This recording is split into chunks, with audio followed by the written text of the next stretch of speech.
So, guys, in the spirit of the international break, don't forget that the Super Eagles still have their match that is coming up tomorrow against the Zimbabweans here in Nigeria in Uyo. Now, in the spirit of this international competition or the international break that is upon us, some friends and family have reached out to me to ask me to ask me if the Super Eagles still has what it takes to qualify, and how does one qualify for this World Cup, guys. Come closer. Let me shed more light on the mode of qualification and everything that has to do with the qualification, the format of the qualification for 2026 World Cup. Now, guys, before I go deep into this, don't forget to click on the like button, share with your friends, and then please, guys, subscribe on my YouTube channel. The link is on the comment below so that you get more of this amazing content. Now, let's go. Now, see, before now, prior to now, we used to have five country from the continent of Africa representing Nigeria, representing Africa in the World Cup.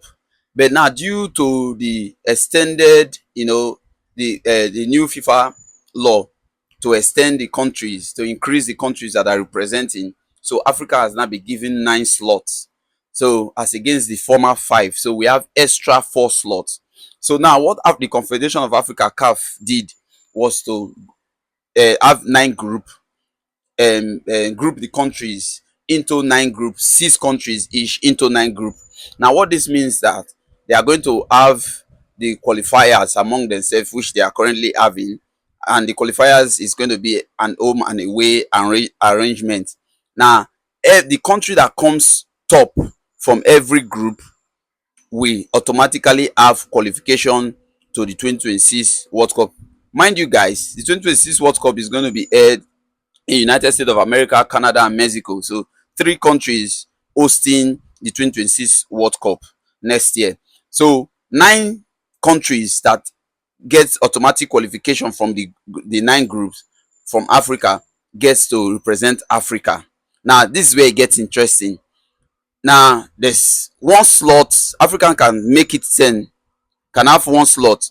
The only possibility for this to happen is they will now have to pick the 4 best losers, the 4 best second place team during this qualification.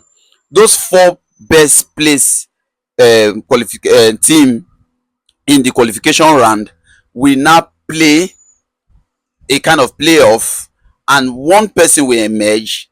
That 1 country that emerges will now have to go for interconfederational competition. That if that 1 country from Africa wins that interconfederation competition, that person now gets to go to the World Cup. So that will now leave Africa with 10 slots. I don't know if you understand it, guys. So let me use a better illustration. Let's assume that Ghana did not make it top in their group, and we already have our 9 group winners. So that is 9 from Africa. So what means is that if Ghana comes one of the second best team, so 4 second best teams will not play against themselves. Then 1 person, the person with that wins that small arrangement or that small playoff, will not go to the intercontinental playoff. Now, if Ghana, now that I'm using as an example, gets to win that intercontinental playoff, that means that Ghana will now go to the World Cup. So that will now leave Africa with 10 slots. That's the only way it's possible. But if Ghana for example, now if Ghana that gets to represent Africa in the intercontinental slots does not win it, so that means that Africa will remain 9. We have their 9 representative. There's no room for 10 anymore. So if Ghana, that we are using for example, gets to win the intercontinental playoff, that means that Africa will now have their 10. So that's the only way we can have 10 African 10 African representative representing Africa in the World Cup. Now, guys, the issue is that, can it be possible, even if an African representation goes to the interconfederational playoff, can an African win that interconfederation playoff so that we can have 10 Africa representation in the World Cup, guys. If you think it's possible, let me know what you think in the comment section. But I think for now, it really might not be possible. But in football, you never can say never. Anything is possible, guys.